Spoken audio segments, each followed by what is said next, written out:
1 2 1 2. Problem solved, isn't it? 1 2 1 2. Are you getting audio? Guys, are you getting audio on the camera? Are you good? 1 2 1 2. Guys, this wireless thing doesn't work. This thing's.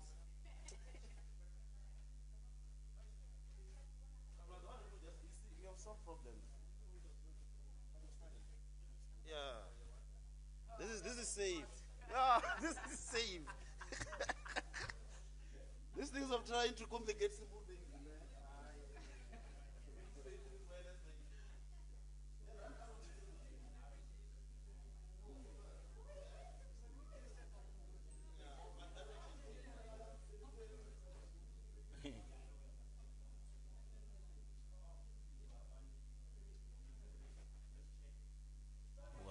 1 2.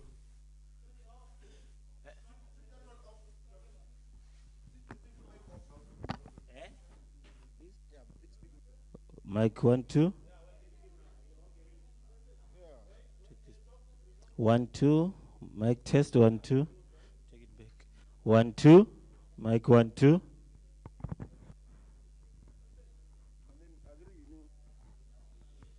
1 2. Okay. 1 2.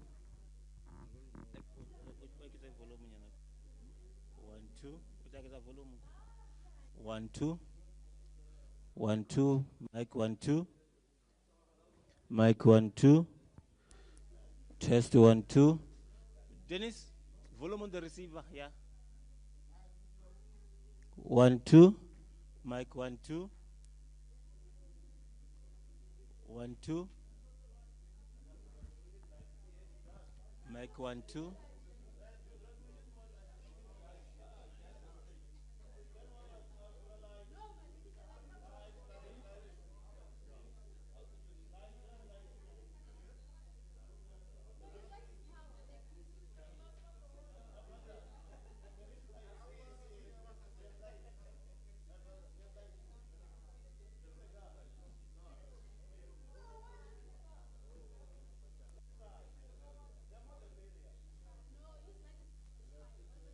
Mic 1 2. Mic 1 2.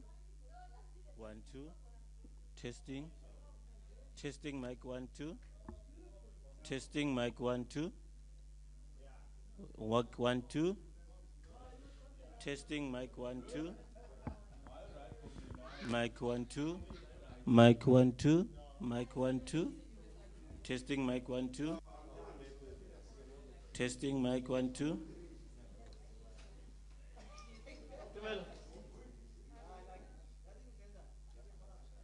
Mic 1 2. Mic 1 2. 1 2. Mic 1 2. Testing mic 1 2. Mic 1 2. Mic 1 2. Testing. 1 2 1 2. 1 2. Testing 1 2. 1 2 1 2. 1 2.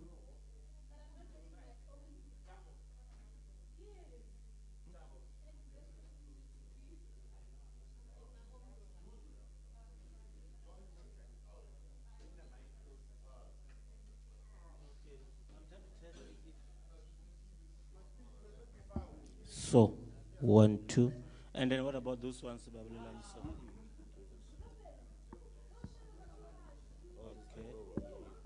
okay, 1 2.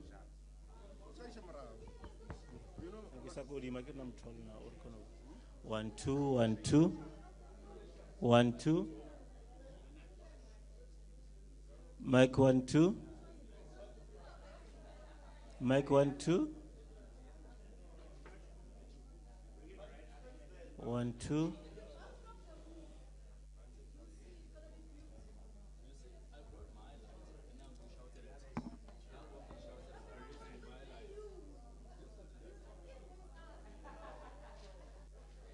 Mic 1 2. Mic 1 2.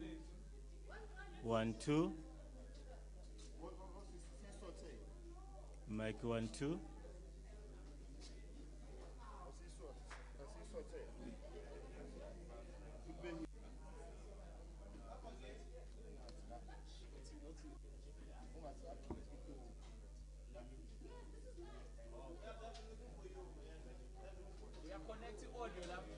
One, two, one, two.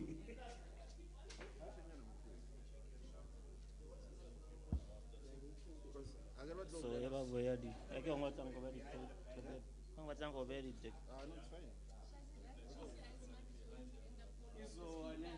This one. I think is. They taped it, ne? Yeah. Let's take.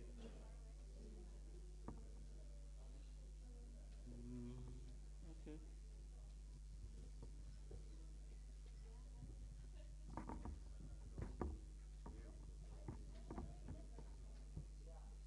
It's fine.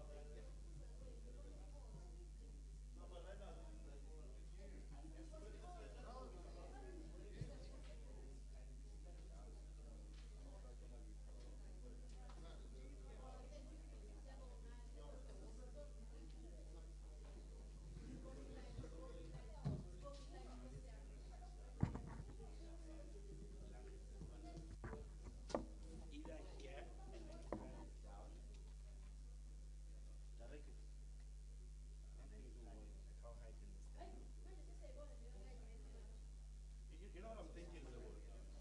That if you put it direct here, yeah? How are you doing? Kishapona? Yes, sir, yes, sir. I also want to club with you guys Yeah, do you have somehow.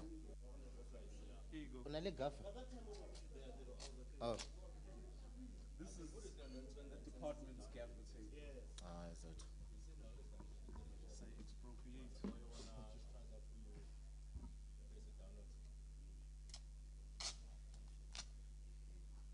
Interesting.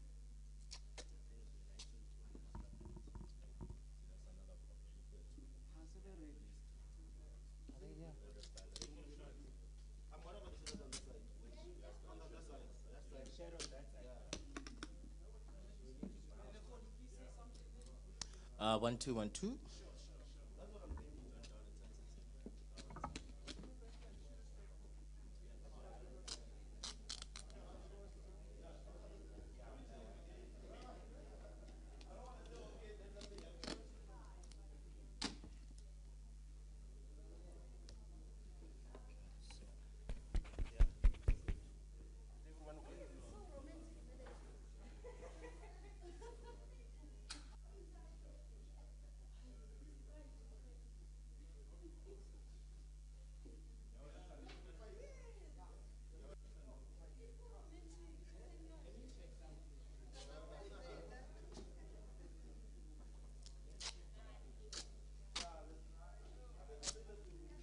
Yeah. Are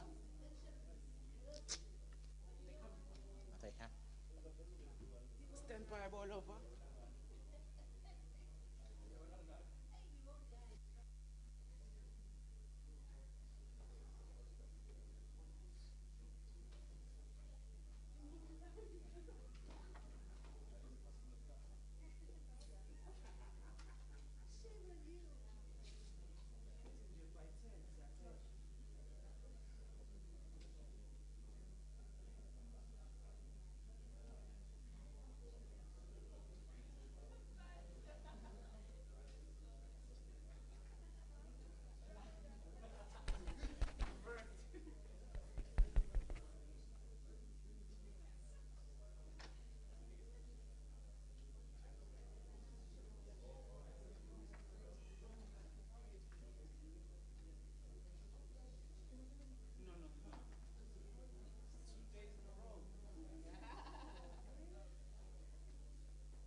Very good morning, everybody. Ministers, DGs, senior officials from the Department of Agriculture and the DTIC, colleagues from the media, I hope you're all well. We're all bright and early today in Pretoria, so I thank you all for being on time, and our apologies for the very slight delay. This morning we're going to have the joint statement by the DTIC and the Department of Agriculture on updates relating to South Africa-US relations, particularly as it pertains to the outcomes of the cabinet meeting of last week. But without taking too much time, Minister Tau, if I can ask you to kindly come up and issue us the statement. Thank you.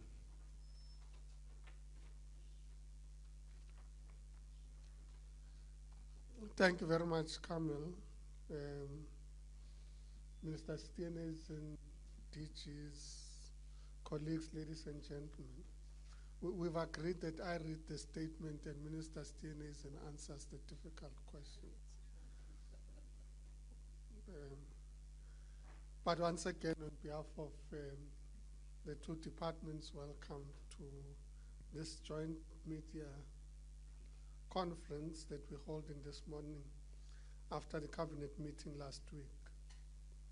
Following the 30% unilateral tariff imposed by the United States, which came into force on the 7th of August 2025, government has been implementing a response anchored on 5 key elements. 1, continued engagements with the United States to secure a deal and reduce the tariffs. 2, the diversification of exports to alternate markets. 3, an economic response package to vulnerable companies and workers. 4, trade defense against import surge and dumping. And 5, demand-side interventions. Therefore, the press briefing this morning will provide an update on progress on these key elements. With regards to continued engagements with the U.S. to secure a deal and reduce the tariffs, Cabinet has approved that South Africa submits a revised offer as a basis for negotiations with the U.S. The new offer builds on the previous offer submitted in May 2025. The new offer substantively responds to the issues the U.S. has raised in the 2025 National Trade Estimates Report. South Africa has already addressed sanitary and phytosanitary measures in compliance with the biosecurity protocols affecting poultry. In this regard, South Africa granted market access under the conditional self-ban and self-lifting system. This will ensure that the U.S. is able to leverage the tariff rate quota of 72,000 tons already agreed in 2026. Secondly, with regards to blueberries, we've granted market access for states that are free of fruit fly and agreed to mitigation measures with those states with fruit fly. And also with regards to pork, in this regard, it is open, subject to the biosecurity requirements. Consequently, the USA Africa Trade Desk has informed us that it will be shipping containers of poultry and pork to South Africa in 2 weeks' time, which is testimony that these issues have been resolved. The shipments will come from the states of Georgia, Mississippi, California, North Carolina, and Alabama through the port of New Orleans in Louisiana, Savannah in Georgia, and Norfolk in Virginia. Other significant requests from the U.S. was that South Africa consider reducing tariffs as a way to address the deficit and tariff disparity with the European Union due to the SADC-EU Economic Partnership Agreement. South Africa continues consultations with industry in this regard in consultation with other members of the Southern Africa Customs Union, will identify specific lines to respond to this request. On the economic response package, Cabinet has endorsed the economic response package that includes the establishment of an export desk, which serves as a direct point of contact for affected companies. Since being operational thus far, 23 companies have utilized the export support desk and were accordingly assisted. In addition to queries processed, engagements were also initiated with more than 54 South African exporters to the United States, focusing on updates on the negotiations, clarifications on tariffs, elements of an economic response package, and issues linked to market diversification. Measures to assist companies to absorb the tariffs and facilitate long-term resilience and growth strategies to protect jobs and productive capacity in South Africa. The Localization Fund, the Localization Support Fund, has also committed that for affected companies to contribute to the national effort, means would be put in place to support this. The package also includes that the Export and Competitiveness Support Program will include a working capital facility and plant and equipment facility to address short to medium-term needs across all industries.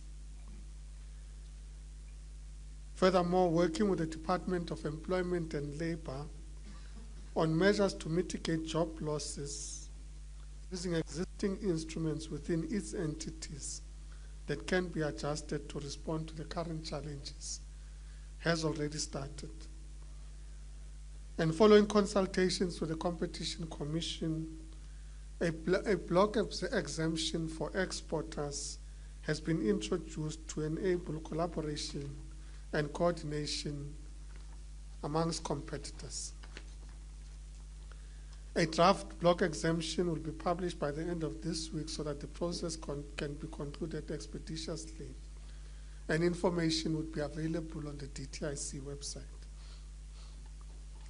With regards to diversification of exports to alternate markets, the recent imposition of the 30% unilateral tariffs by the US on our exports is a significant policy shift that necessitates a clear and decisive response.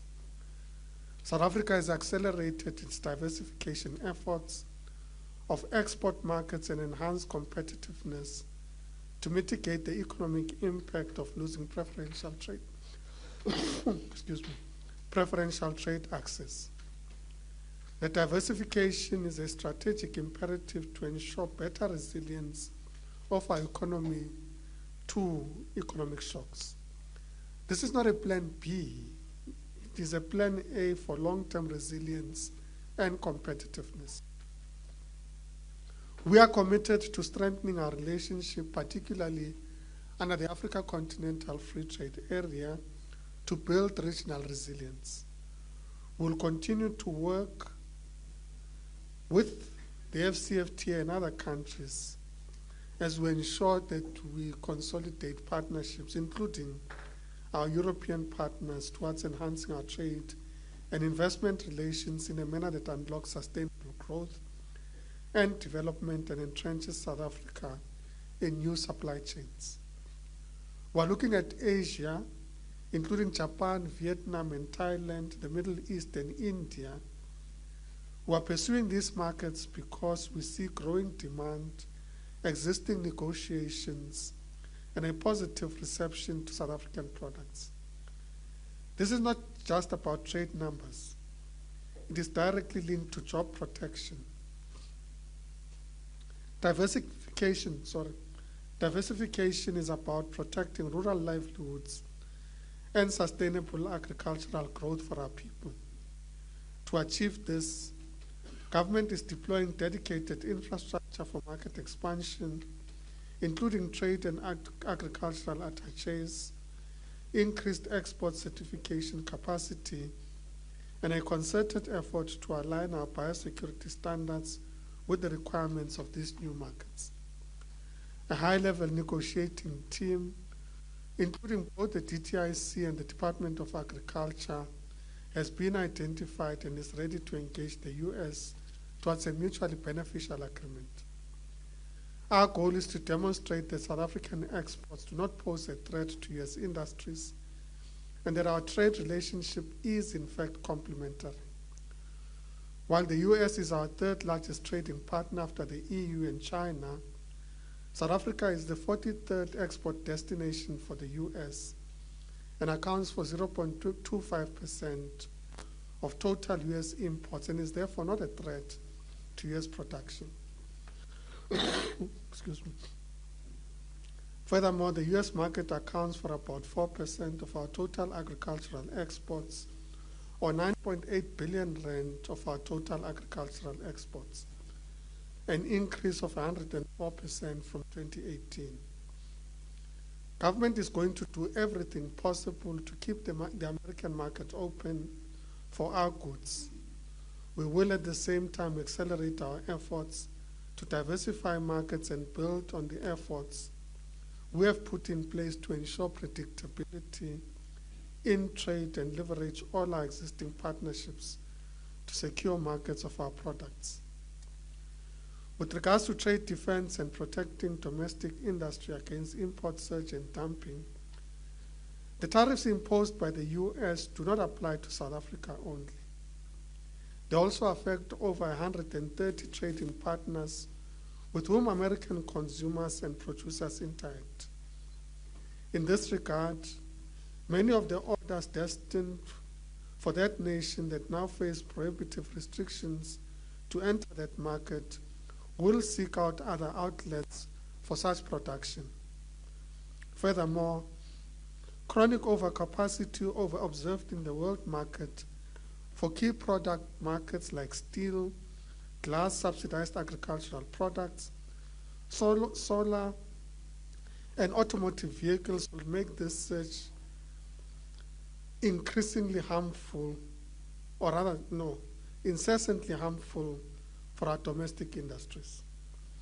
As such, South Africa stands ready to make use of these trade remedy measures,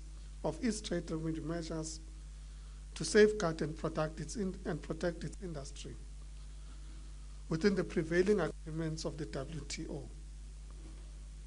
This will involve consideration and on the balance of evidence, the use of anti-dumping, anti-subsidy, and safeguard measures to protect domestic industry, which may be affected by such trade deflection and or diversion. Excuse me.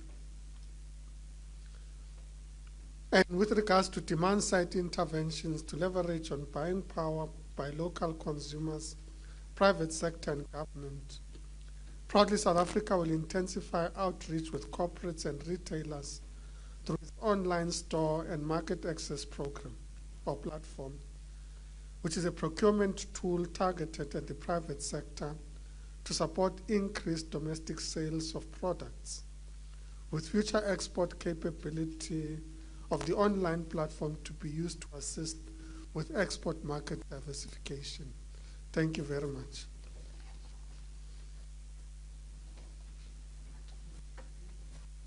Thank you very much, Minister. I must apologize. It was a rather long statement, and I know sometimes the voice doesn't comply, but you made it through. Thank you. Colleagues, I'm going to start a round of questions now. I'm going to take 4 questions. Colleagues who are behind the cameras, you are at a disadvantage. I'm not able to see you, so if you're able to come forward, I can acknowledge you. Let me start on that side of the room. Please remember your number. I don't remember colleagues' names. My apologies. I will eventually. So 1, 2, 3, 4. Thank you.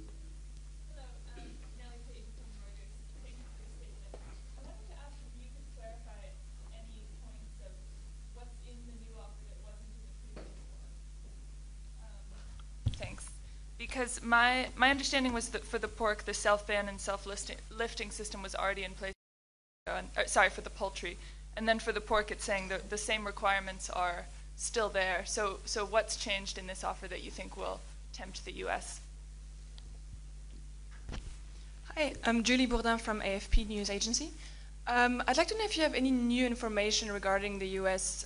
Requirements on South Africa's domestic policy. Have they made any new statements or anything to the regard of BEE or any of these issues? Oh, hi. Sorry, Nick Wilson from News 24. My question, have the US actually been in contact with DTRC and agriculture this past week? Because sometimes it seems like the trade guys might be working with us, but it almost seems like President Trump has a totally different agenda. Any kind of color on that would be great. Thank you. And Ntokozo Khumalo from Newsroom Africa. 2 questions. If Minister Tau could please just unpack a little bit more around the support desk, those 29 exporters and 53, I think I missed a little bit there. And what industry specifically are they in and the type of support that they were given? And do we have a monetary value yet of the value of the support package and where exactly it will be streamlined to first? And then a question for Minister Steenhuisen. Looking at imports such as wheat, importing half of South Africa's wheat from Ukraine and so on. Free State was once a province where we get a lot of our wheat.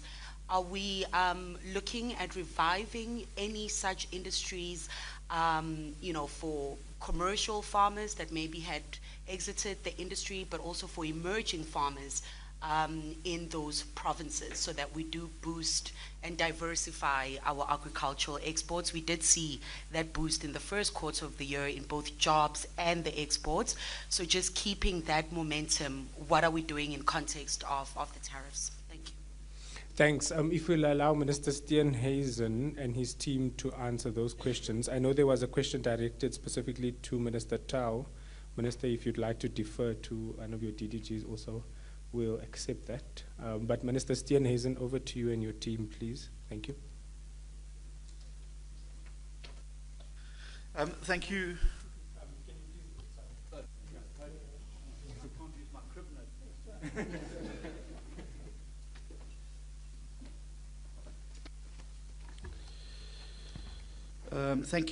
Thank you very much. I think that the self-lift, self-ban was an initial response to one of what the US have regarded as a non-trade barrier to access, particularly for poultry in South Africa. And it was one of the issues that was raised quite strongly with us by the US TR and has come up repeatedly in interactions with the United States of America. I believe that the self-ban, self-lift program that we've offered them removes any concerns that avian flu could be used as a trade barrier to prevent the US of reaching their quota that is designated to them into South Africa. I think it is a fair system. I think it is a system that quite adequately addresses the concerns around that. On the issue of pork, there's ongoing discussions around pork. Our animal scientists maintain that there is a risk of PRRS disease in South Africa if it was to outbreak here. So we require on certain cuts for the glands to be removed from pork cuts to prevent the exposure to the disease. One of the reasons that we do this is because our own pork sector in South Africa is incredibly small and generally is only geared towards domestic production. We do very little export of pork outside of South Africa. And so if our own pork sector was to be wiped out through an outbreak of PRRS disease, that we would see significant food security problems in the country. And that's why we require that. It's not something that we've thumb-sucked. Our animal scientists have put on the table the evidence we use and draw from WOA, who keep registers of where these diseases are prevalent.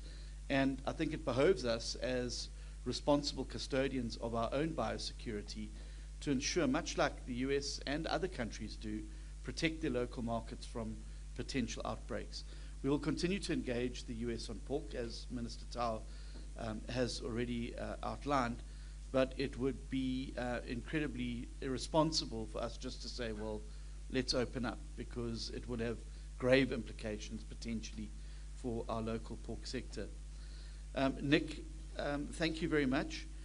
Yes, there certainly have been some engagements with probably the most senior US diplomat currently available to South Africa, and there have been issues that they have been talking about.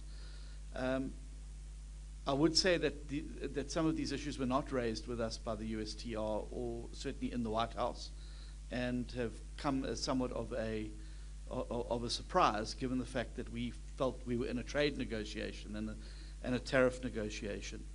And we would obviously continue to engage the White House, but there are some other issues that are outside of Minister Tau and Ma's remit and belong firmly in the DIRCO space. And I know that DIRCO, through Minister Lamola, is engaging with his counterparts. As Minister Tau said, we've put together a very high-level team, joint team from agriculture, including our DG, DG Ramasodi, who will be leading the team from our side, to go and engage the United States on a number of these issues, around the trade issue and around the animal and phytosanitary. But some of those other issues are going to have to be a subject of DIRCO and diplomatic engagements with Washington. We also have a trade attaché in Washington.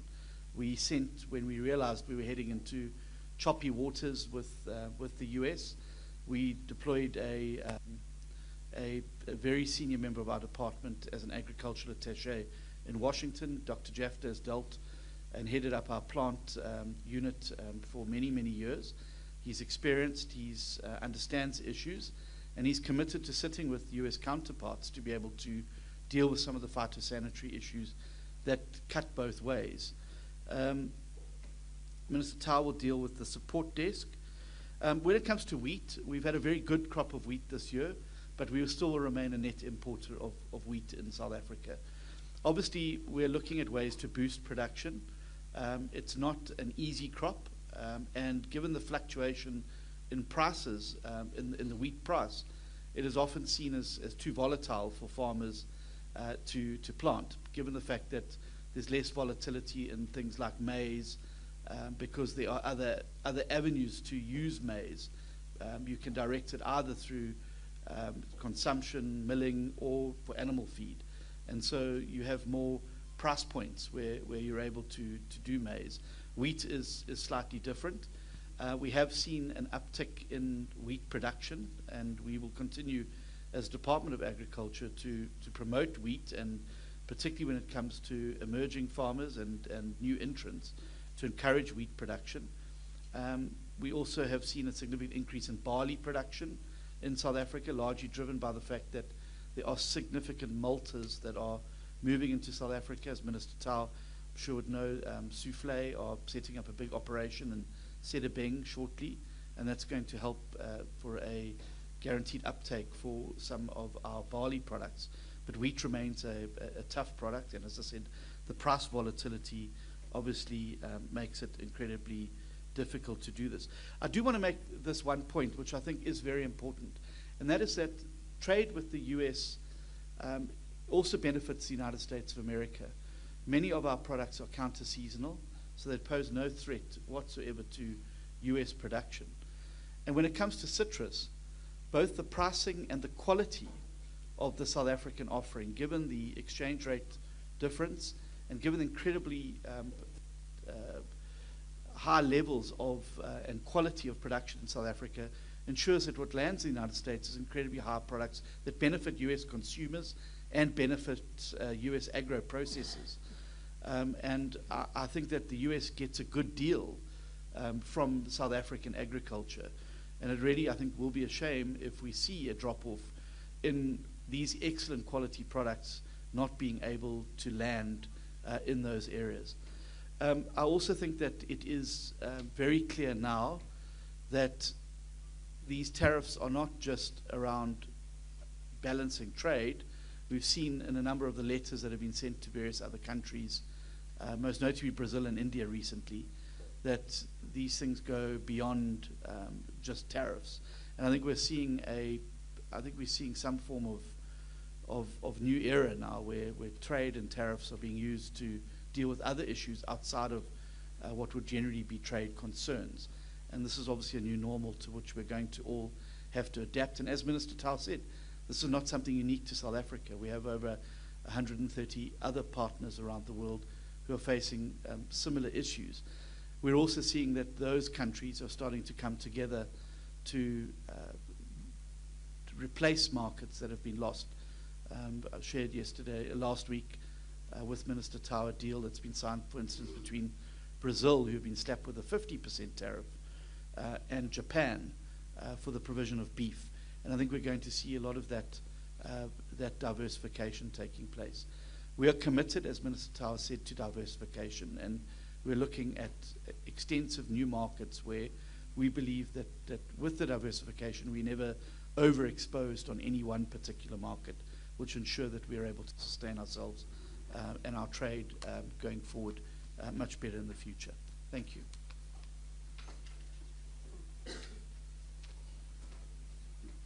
Thank you very much. I think Minister Steenhuisen is handling the onset of the flu better than I am. And maybe we need to convince the president of what the doctors say, that bed rest is the most important thing to do when you have the flu. So there's a bit of lobbying to do there. And maybe Nelly, to present it slightly differently, we went to Cabinet last week and got approval of what would constitute the revised offer to the US. Cabinet gave us an approval on which basis we're then able to engage with the United States Trade Representative on Friday through our head of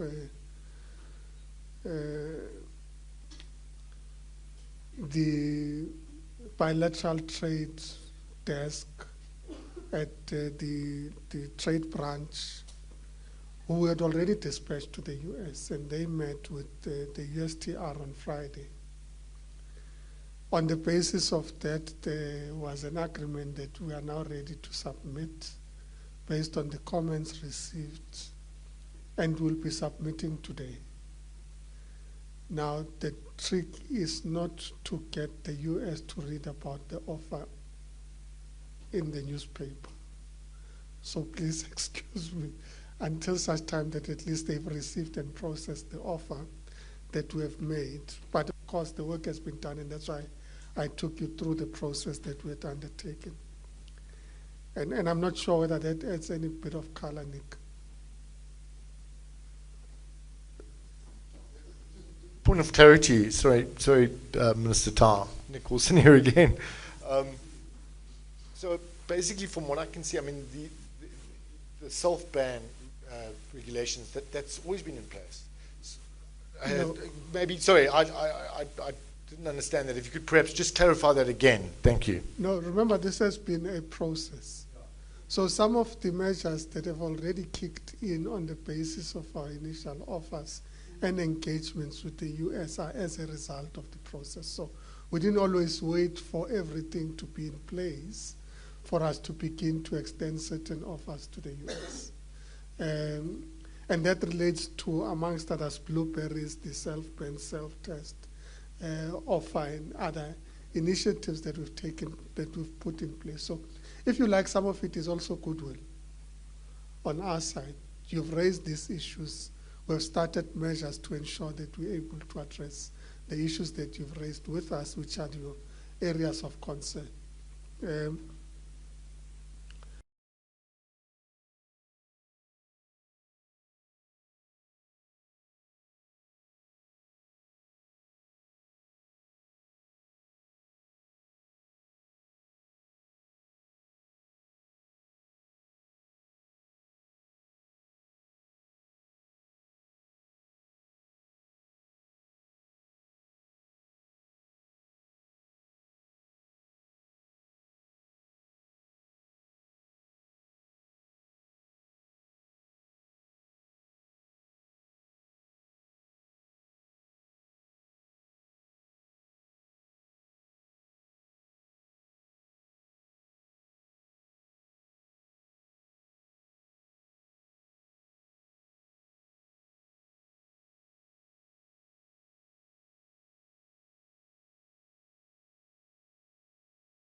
questions on the WhatsApp group. The first one is from Tando Mayeko at the Business Day, and she has two questions. The first one, as South Africa assumes the chairmanship of the SACU for the next year, how does the bloc intend to position itself in response to the US tariffs imposed by the Trump administration? What specific strategies will South Africa push to safeguard SACU members' market access to the US?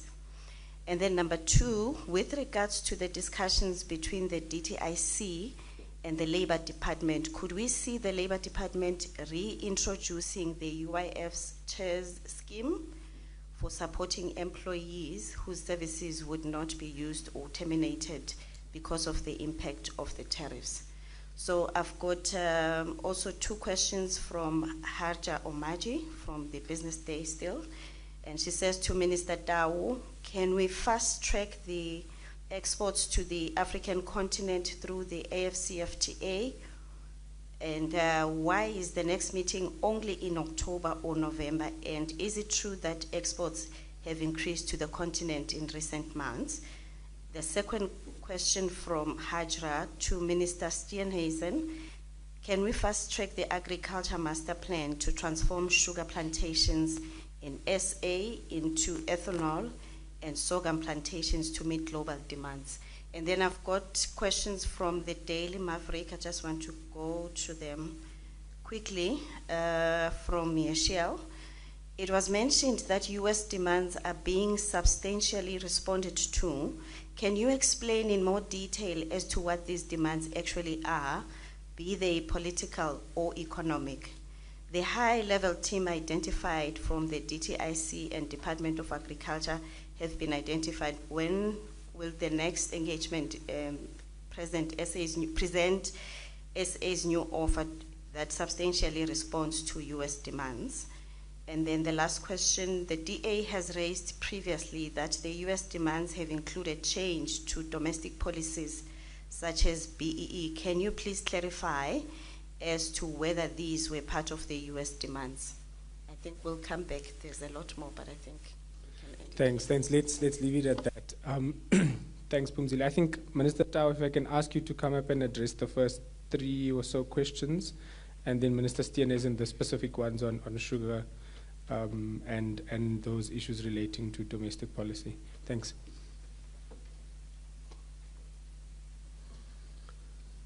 Thank you. And some of the questions that have already been covered in some of our initial responses, but because I suppose they came in on WhatsApp earlier, the questions would have still been raised, so we'll try and manage around that. Yes, South Africa has assumed the chairship of the Southern Africa Customs Union since the 15th of July this year. In fact, we're chairing our first meeting of SACU this afternoon. It's an online engagement with SACU partners, and we've resolved that, in fact, we will put some of these trade measures and trade issues on the agenda at SACU to be able to engage on those issues.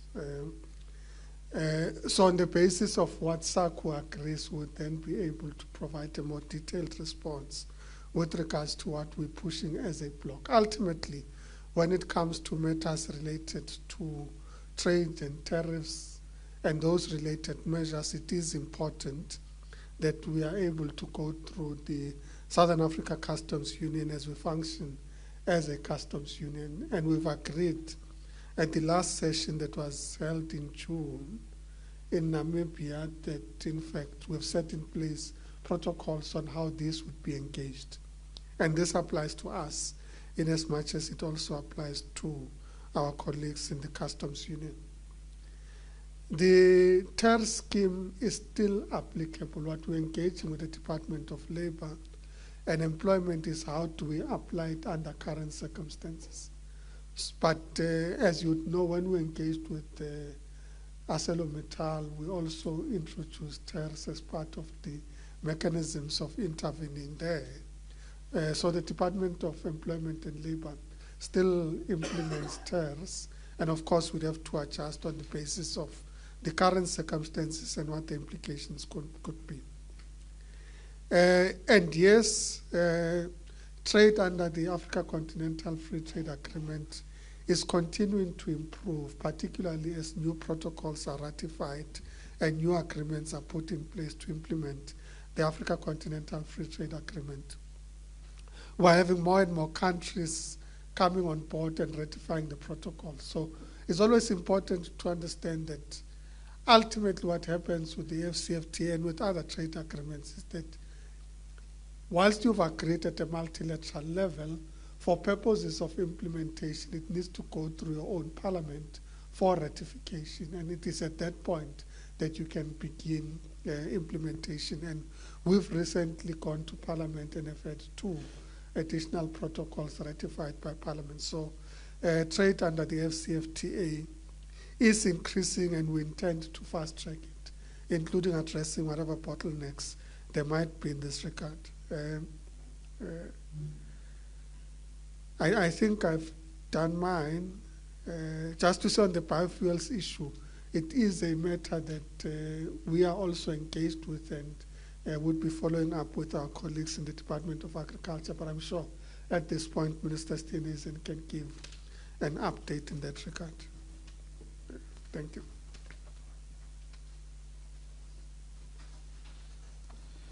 Thank you, Minister Tau. I'll deal with the ones that were directed to us. But I would say we do also in agriculture see the African continent as a huge opportunity for us to be able to start improving the trade that we do.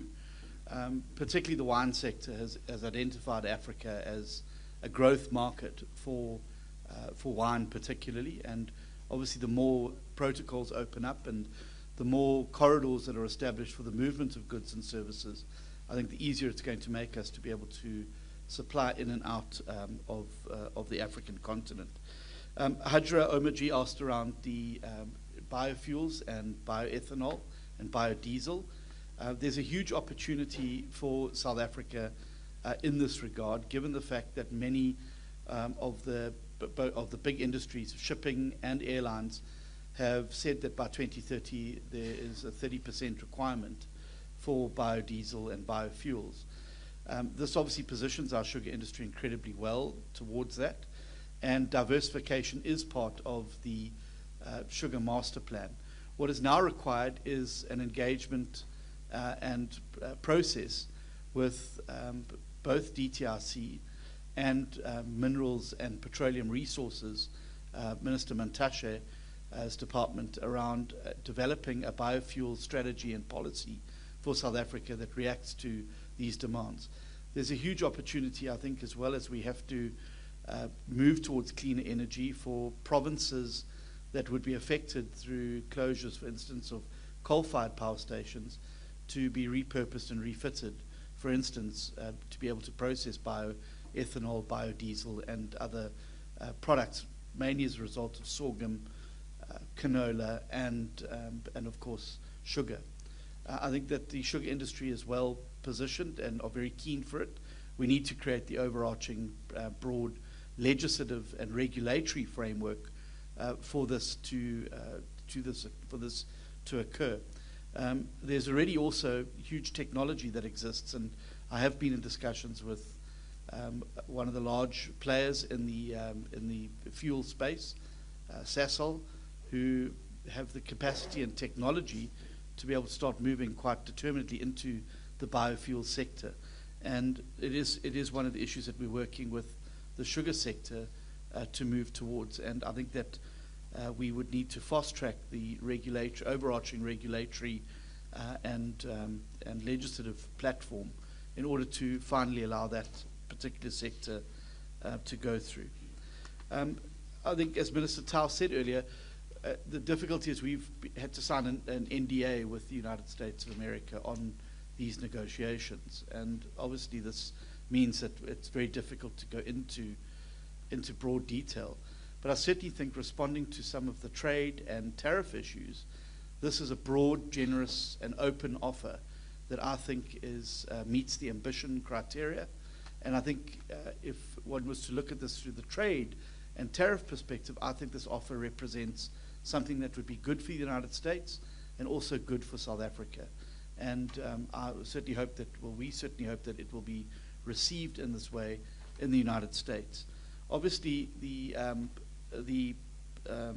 demands, as I've said already, both in Minister Tau and I's meeting with the US Trade Representative, as well as our meeting at the White House, the focus was on the trade and tariffs. It was not on domestic policy issues, outside of obviously what everybody saw in the public arena in the Oval Office, where rural safety was raised quite sharply. And obviously we've taken heed of that and are working together, both Agriculture and the Police Portfolio Committee, to look at what measures can be in place to improve rural safety so that we can provide that satisfaction on that issue. But certainly in the other meetings, the issues were focused very sharply on tariffs, trade, and ambition. And we have tried to respond to that. Obviously, there have been other interlocutors that have emerged on the scene who have different views and have said there's other things. And obviously, these were not formally raised with us, certainly in those two formal engagements. So our focus in this offer responds to those trade things. As I said in my initial remarks, there are perhaps other issues, but DIRCO and those departments are going to have to deal with those through the channels that are established between South Africa and the United States to perhaps explain some of those issues, perhaps indicate what we're doing to resolve some of those issues. But that's above Minister Tau and my pay grade, I'm afraid. Thank you very much. Thanks again, Ministers. Colleagues, I'm going to take one final round in the room. And if we do have space for one or two more questions from the WhatsApp line, then we'll go ahead. Let me not prejudice anybody at the back there. 1, 2, 3, 4. Okay, this is a big round. 5, 6. Okay, 6 questions. Thank you. Thank you so much. It's Wikanyo, MDN TV. I only have one question for the Minister of Agriculture. I don't know if you have already answered or explained the matter regarding the steps that have been taken to protect the perishable agricultural exports that are at risk. Thank you. Thank you. Number 2. Thank you very much. My name is Qiniso from Creative Qiniso Online Media. I have two questions. The first question I just would like to ask from the Agriculture Department as well as TTI. Do we have any Plan B or C negotiations against the Donald Trump tariff? Maybe you're gonna say you withdraw the exploration of land. Do we have any Plan C, B, or G on that, or that is not touchable? May rather the tariffs go on. Then my second question is that after hearing that the rural areas or the agricultural areas is doing good, but my question is that do we have any plans or do we have any previous practice we have done to improve the dignity of a rural person? Because it look as we go around to the rural areas, or there are even jokes about people from the rural areas, and you can even see the influx of rural people. They try to come to the urban areas to improve their dignity. Do we have any plans to improve the dignity of these people? Because I can hear that there is good production that is happening there as we are speaking right now. Thank you very much. Thank you very much. Susumi Maizumi from Japanese daily newspaper Asahi. You've already mentioned about Japan, but this month, Tokyo International Conference on African Development, TICAD, will be held in Japan. And how does South Africa government intend to develop relations with partners such as Japan during this difficult time, especially negotiating with the US? And as you know, actually, half of grapefruits in Japan are coming from South Africa. So we already have like some kind of infrastructure about our trade. So how do you want to expand this relationship? And if you expect anything from Japan, please let me know. Thanks, 3. Thank you so much. Thank you so much. Francis Logamachate from Progressive Independent News Agency. Ministers, will you say these South Africa-US trade negotiations are the most difficult ones, based on the fact that you don't seem to be getting to the ground and having some agreements that it end up going to the situation, or the popular phrase, stable but critical?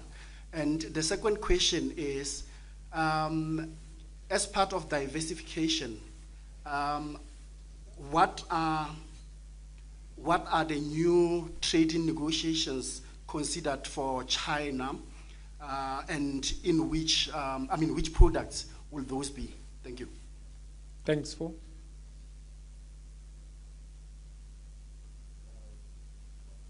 I think I was number 4. Good morning. Katlego Logodi here from the SABC. The first one is clarity on the team, the new team that is being put together.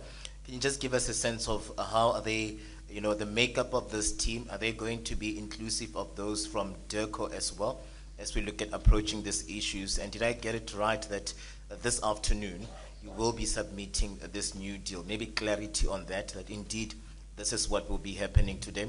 Again, Jan Togoso asked about the export support desk and the companies that are already receiving support right now. Can you please just get further clarity on the industries that have been racing to the desk to try seek for support? Are we seeing a pattern of some sort? Which industries would find themselves vulnerable right now, looking at those that have already approached the export support desk? And clarity as well on the BRICS. We know very well that there was a 10% that was threatened to be imposed on the countries that are members of the BRICS cohort. We are a country that is member of the BRICS. Has that kicked in, this new deal that is going to be presented? Does it factor that in terms of how you'll be navigating that one as well? Thank you. Thanks. It was just an addition to. I have to just on the discipline colleagues. Just, we're having the deal, but what does that mean? The tariffs have already kicked in. That was just it, to add on to his question. Okay. Thank you. Mpho. Mpho from CCTV. I just wanted to find out, what is the department doing to diversify exports to alternative markets? Okay, I think that one's been covered already. Last one? Yeah, it's just the clarity as well. I've heard from ENCA, just on maybe any timelines. Have the US committed to maybe relaxing the tariffs if they give the go-ahead to the revision of what you're going to propose this afternoon? Okay, bit of a mixed bag this round. Let me ask Minister Steenhuisen first this time. If you can come up and clarify some of the issues around the agricultural and rural areas, and the team as well on your part, and then some diversification as well. And then Minister Tau, you'll cover the rest. Thank you. Thank you very much. On rural infrastructure, obviously that is the remit of the Department of Rural Development and Land Reform under Minister Nyonso, but we see agriculture as a major player in that particular rural dignity, because dignity comes through work, employment opportunities and business creation. And that is why we are so fundamentally invested in growing the agricultural footprint in rural areas. We see it as the primary means of creating employment and opportunity in rural areas, and to help build up that infrastructure. The challenges we face, of course, also exist in the COGTA space, water, sanitation, roads, and the like, which are a huge issue in those rural areas and are becoming an issue for the agriculture space as well. The quality of roads, being able to move agricultural goods and services. I had a heartbreaking story of a group of women dairy farmers in KwaZulu-Natal whose dairy depot doesn't come to collect from them anymore because the roads have got too bad for their trucks, and they're not prepared to lose the money on tires and damage to their vehicles. And this means that those ladies lose an outlet for their milk. And that's just one example. So the President has already announced through Operation Vulindlela 2.0 that it is now going to extend to local government. Minister Kondongwana has also, through National Treasury, started to embark on a process of ring fencing, particularly on the services at a municipal level, to ensure that a portion of that money raised through electricity, through water reticulation sales, is reinvested into infrastructure to ensure that we don't have the outages and the like there. It was certainly interesting at Mpho this year that it's usually crime that's number one on the list that's raised with me. This year at Mpho, it was largely around infrastructure. So we're working together with the Department of Rural Development, with COGTA, as well as Operation Vulindlela and agriculture. I think that there's a lot more synergy that we can find in ensuring that we ensure that those rural areas have the infrastructure that they need to support the economic growth that we're trying to stimulate and create in those areas. And of course that then leads into safety. And I've already announced and spoken about the initiatives by the Department of Agriculture, or the Agriculture Portfolio Committee, and the Police Portfolio Committee had a historic first engagement around farm attacks, rural safety, and the like, that affect our biggest stakeholders in those areas, our farmers and farm workers. And certainly from my department, they're our most important stakeholders, and protecting them is obviously very important. In terms of Japan, I attended a trade visit with the Deputy President. I met the Minister of Agriculture in Japan, very impressive, deeply impressive young minister, and we have had a good discussion about how we could improve. Japan is a very important growing market for us in wine, citrus, but also from grains. And we are in the midst of negotiating a deal around maize, which Japan is looking for. And I see Japan as a huge growth opportunity for us going forward. It is obviously difficult negotiating when the issues that you're negotiating are not necessarily about trade and tariffs. And that obviously complicates things. And I think that's also why we've had this particular situation. But I also think there's a matter of volume and scale. As I said, South Africa is a very small exporter to the United States in their global terms.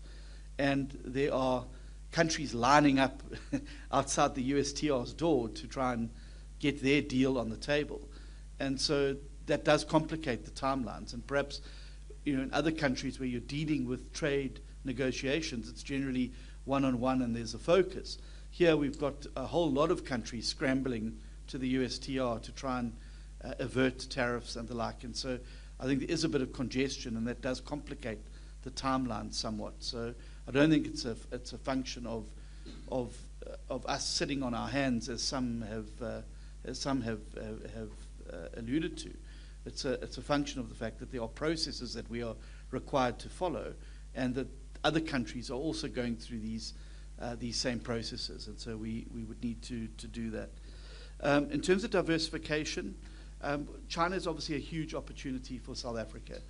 A 1.6 billion population, that's a lot of mouths to feed, and a lot of demand for agricultural products.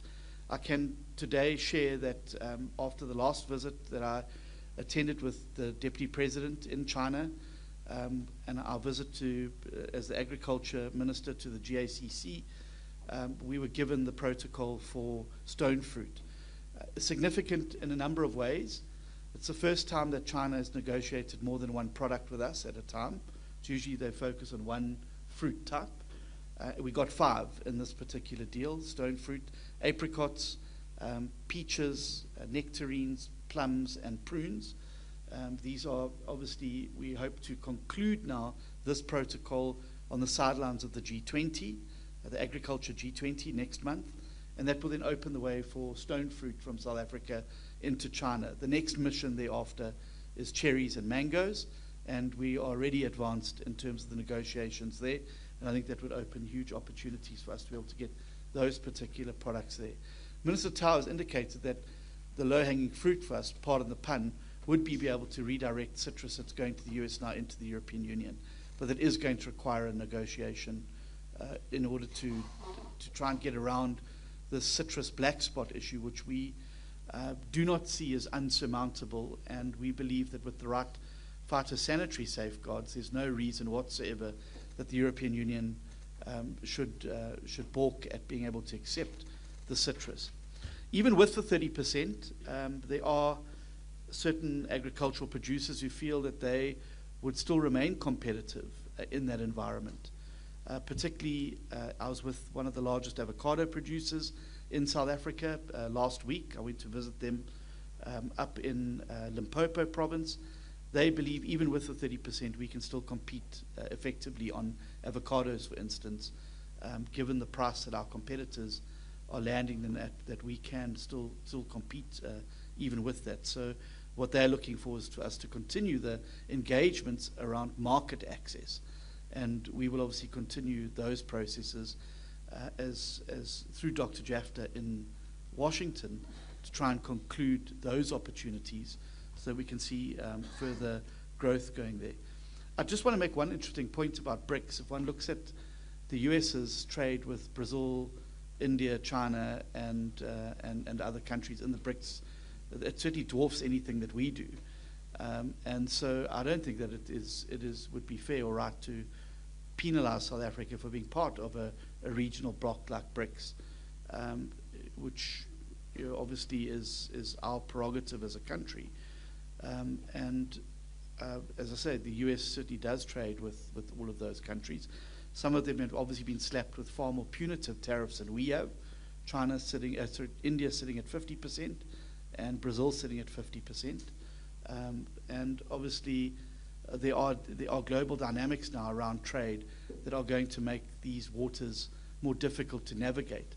But as the old saying goes, you can't be sailors that curse the sea. We have to navigate what the seas that are now in front of us. And this is perhaps the new way things are going to be going forward. And I think that it's even more incentive to do what we can to improve the relationship with the United States and to retain access to their markets. I think it's in their interests as well to have a good relationship with the most industrialized and largest economy on the continent, but also to make sure that we're not putting all our eggs in one basket and that we are looking determinately for other markets. China, Japan, the Middle East, South Korea, these are huge opportunities, I think, that remain untapped for us as South Africa. And perhaps this crossroads that we're at now with this particular tariff situation is now even more of an incentive for us to move more determinately towards securing these new markets for South Africa's goods, not only in agriculture. Obviously, I'm biased to agriculture, but Minister Tau's also got lots of things he likes to sell around the world, and that diversification, I think, is now going to become the imperative of certainly both of our departments in the short to medium term. Thank you.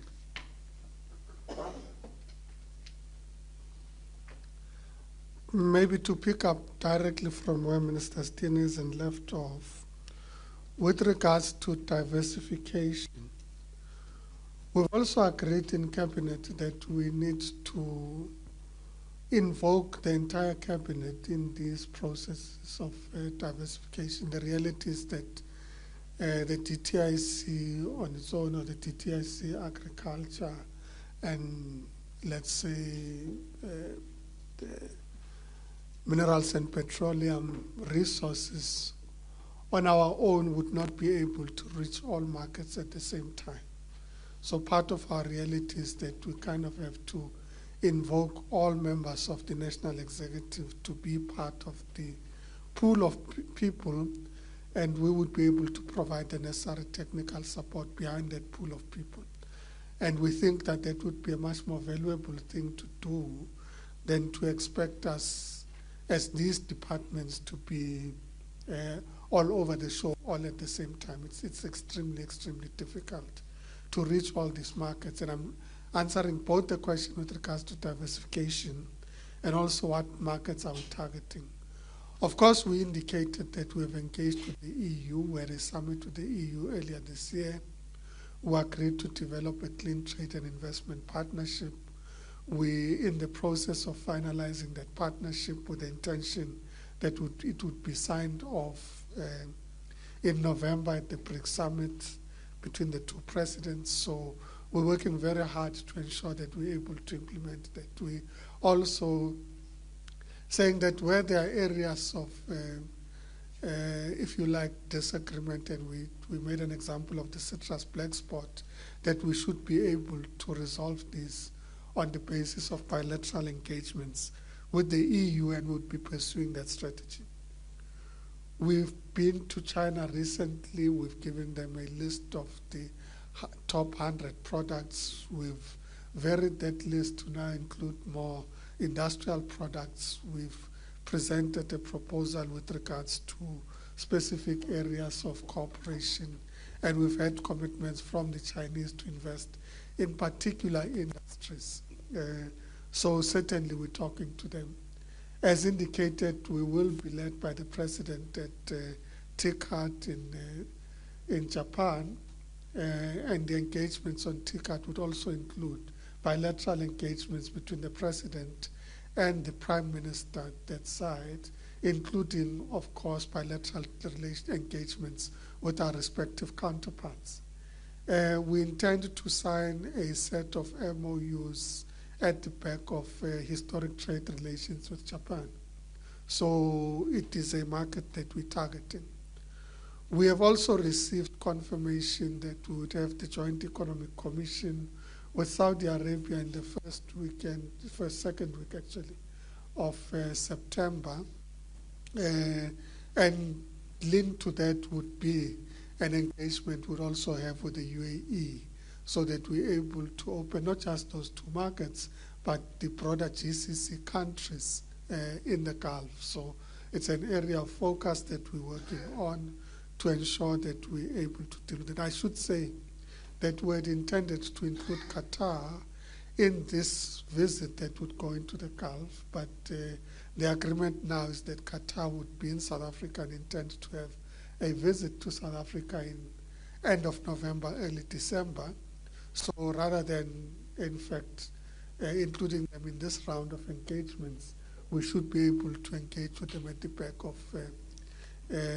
the direct discussions and visit that they would be having in South Africa at the end of this year. I'm just giving you a flavor of some of the markets. There are markets that historically we've had relations with, but the trade relations have not been very, very solid. And we're now extending engagements with those markets. Those would include Brazil and broader the Mercosur countries. We've targeted that. We've also targeted countries in the Asian region. So there are countries in the ASEAN region that we're targeting. And we've already said Vietnam, Indonesia, and Thailand would be amongst the countries that we're targeting on the basis of the engagements that we're currently having.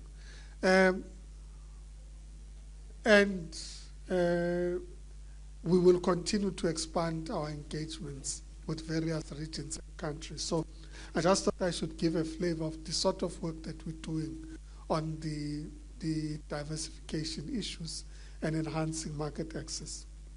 But we shouldn't underplay the importance of the Africa Continental Free Trade Agreement. In fact, you know, when we talk about export and having China, the EU, and the US as our biggest trading partners, it is on the basis of, in fact, them either as a bloc, the EU, or China and the US as individual countries. But if you look at our trade basket, Africa is the most important. It remains the most important market for South Africa. There's a Council of Ministers in September that would be looking at how we enhance the work that we're doing at the back of the AfCFTA, and we place particular emphasis in that regard. And sometimes you might not always relate to it because it is not big ships that move off ports that go into our neighboring countries. But you've got very established brands, retail brands that are there, And at the back of those retail brands would be the products that are on the shelves, a lot of which come from South Africa. So in reality, this is a market that we consolidate. And the discussions that we've been having with our colleagues on the continent is how do we ensure that we're able to address what has been some of the difficulties in trade that we have experienced. What are some of the issues that impacted investors in certain instances? And there are stories that we know about companies that suddenly get increased tax requirements, increased regulatory requirements, and so on, that present as a challenge. But also new opportunities, expanding access to products that historically we have not imported from our neighbors, including, amongst others, oil and gas, as opportunities that we have that we have not fully exploited. So optimizing the work that we're doing in Africa is extremely important for all of us. Any plan B and C, we have so far engaged on the trade negotiations. There's no cabinet decision that says that we would want to review national policy or national legislation. So there's no cabinet decision that says so. And I do think that as South Africans, it is important that we reaffirm our own commitment to our own sovereignty as a country. The ability to make decisions on national policy and the direction that we're taking as a country is an extremely important point. And when countries engage us and say, we need you to change your national policy, we should not suddenly think that that constitutes a plan B and C, because then it means that before Parliament passes laws, it must consult another country. It's not a very sustainable thing to do as a country. So we need to preserve our sovereignty as a country. So to the extent that there would be engagements, this policy impacts trade, creates non-tariff barriers and so on. These have been matters of trade engagements and negotiations. Because we also go to other countries and say, yes, you have created access to our products, but you've got non-trade barriers that make it difficult for us to trade with you. So our products can't access your market because of these regulatory mechanisms that you have in place. And we engage with those as trade-related matters. But to the extent that we say we're placing our ability to make sovereign decisions as a country, I think would be a high-risk decision to take. Are these the most difficult negotiations? Let's just say certainly unprecedented. Certainly unprecedented because historically you engage in negotiations at the back of globally established rules of engagement governed by the World Trade Organization. And those would include, amongst others, that tariffs would be governed by WTO rules. You would have tariffs in line with what would be most favored nations, and these nations would collectively qualify for a particular tariff under particular circumstances, and that what you extend to one, you'll extend to the other unless you have a free trade agreement or an economic partnership agreement, and that you don't take arbitrary and unilateral decisions. That book has been put on the side for now, and all of us are grappling with the reality of what we're dealing with. I certainly think that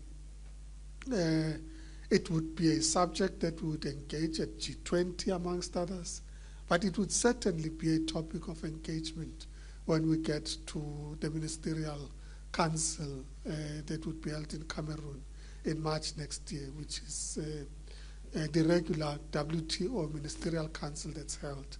It certainly would be a topic to say, given these changed circumstances, what does this mean in terms of the World Trade Organization, the rules of engagement, and how do we adapt? And countries have to apply themselves. We certainly as a country have started to apply ourselves to what our contribution to that discussion would be. The expansion of the team, I should say that the team, ultimately when put together, includes the presidency. We're also on the ground in the US right now. It includes the Department of Agriculture.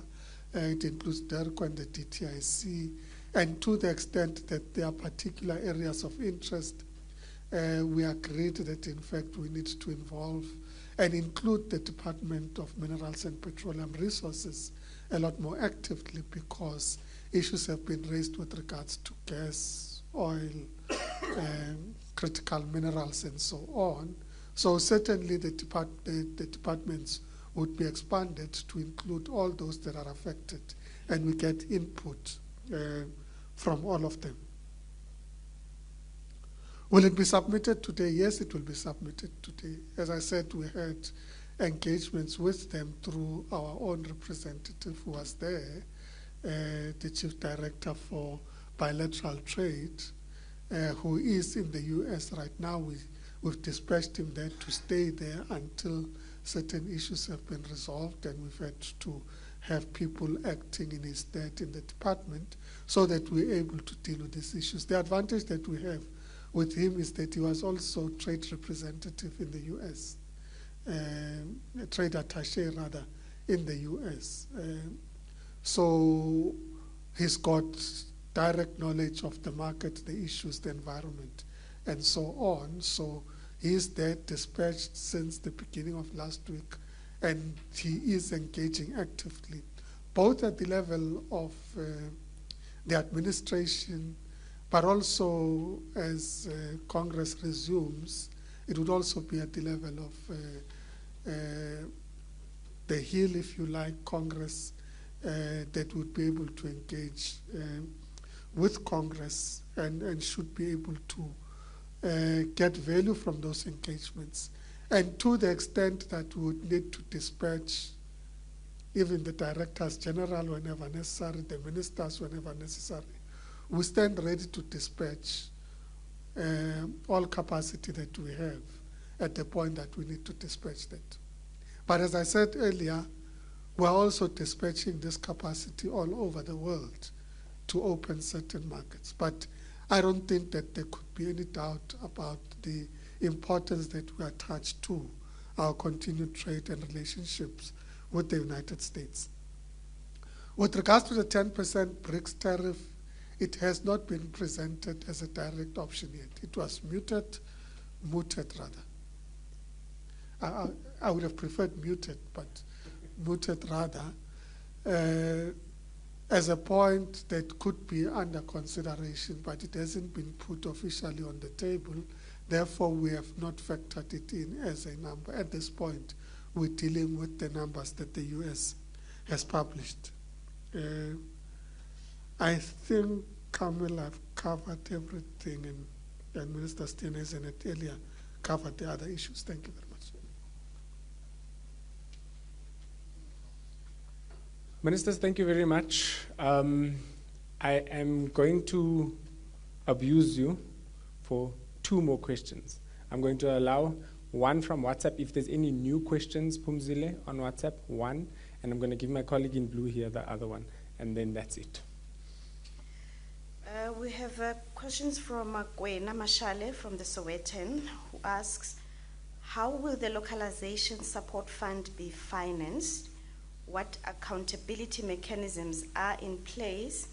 How will the block exemption for exporters be implemented and regulated fairly? And what safeguards exist to prevent anti-competitive behavior? Thank you. Good morning. It's Ndando Tsukwana from Bloomberg News.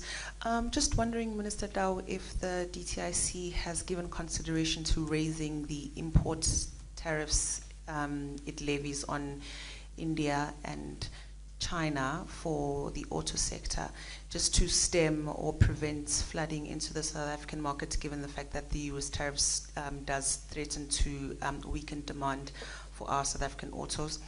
And then just one for Minister John Steenhuisen. The stone fruits that you mentioned are have been granted access to the Chinese markets. Just want to confirm that will be tariff-free. Thank you.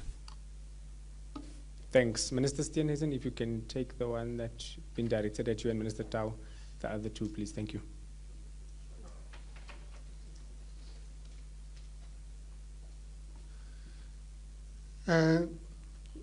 Thank you very much. The Localization Support Fund exists already and has been financed through certain competition agreements that have led to investment in localization. So some of the public interest investments have gone into the Localization Support Fund.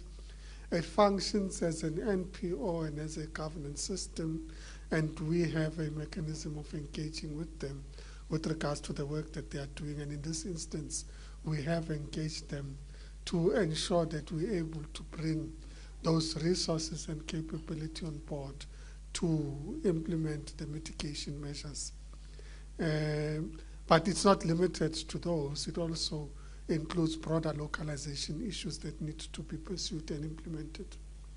The block exemption will be published for public consultation, and the final design and conditionalities attached to the block exemption would come out of the public consultation process. But as we publish, we would indicate what would be covered in the block exemption, so we're not giving companies carte blanche. And we're also cognizant of the response on the other side, because remember, our trade partners would also be concerned that, in fact, and if we don't do it well, it could be perceived as enabling collusion. In this instance, it is about consolidating the efforts that we can put together to address the challenges that we have, but we also have to protect the competition environment in our country. So when we publish, those safeguards would be put in place, and of course, industry and stakeholders would be able to contribute to that discussion.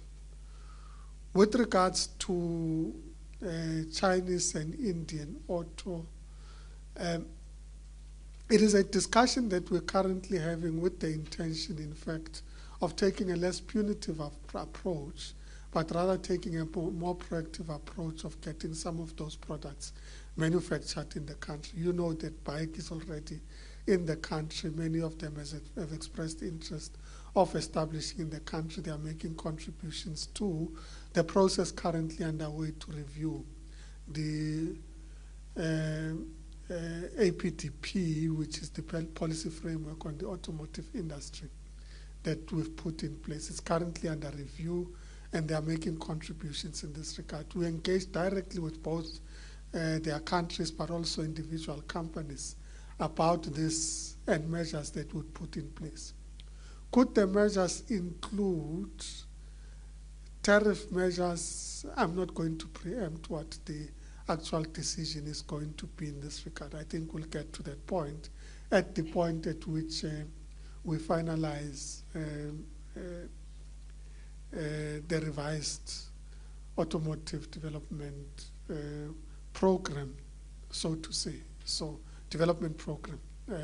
So it is our intention to accelerate the policy development process and related instruments in the implementation of the APTP. Who am I disadvantaging now? Okay, thank you. So yeah, I think I've covered the issues around the auto.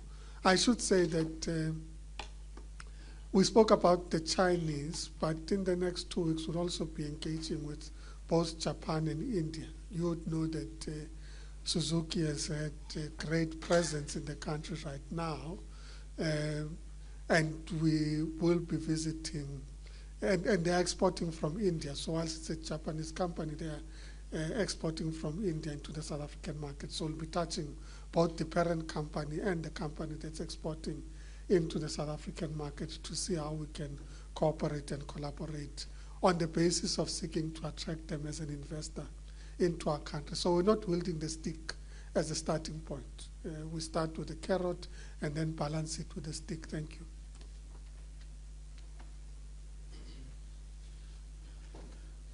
Yeah, thank you. So the stone fruit protocol was given to us by the GACC. It's going through our processes domestically, FOSAD and our phytosanitary department as well. And I said we'll hopefully sign that at the sidelines of the G20 Agri next month, which I think will be a significant step forward. As it relates to tariff-free, we are still obviously after the announcement by the Chinese, are still exploring the avenues of the tariff-free and what it means and what the implications are. But obviously, this is a product that the Chinese really want from us, and it certainly, even if there is a tariff, it would likely be an incredibly favorable one, much like the other tariffs that they have provided us with. We're obviously continuing to engage China on other tariffs, things like wine, etc., and what the implications of the zero import tariff would be for those particular sectors as well. But we're still obviously, I think, through DTRC and the other and DIRCO are still processing what it actually means around the zero tariff regime, and obviously we'll hope to make an announcement of it into the future. Thank you. Ministers, colleagues, thank you very much for a great briefing. We're going to allow the ministers to get back to work so that the headlines are not unkind to them tomorrow, that they were spending time in front of the media instead of working. But no, unfortunately, there are pre-existing engagements that the ministers have to get to. So we'll allow them to take leave with their teams, and then colleagues can leave thereafter. Thank you very much.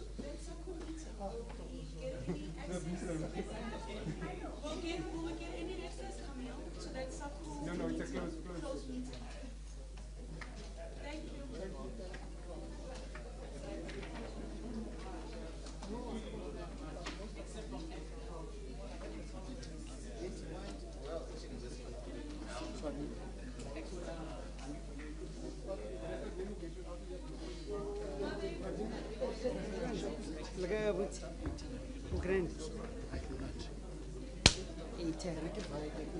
Oh yeah. Otherwise,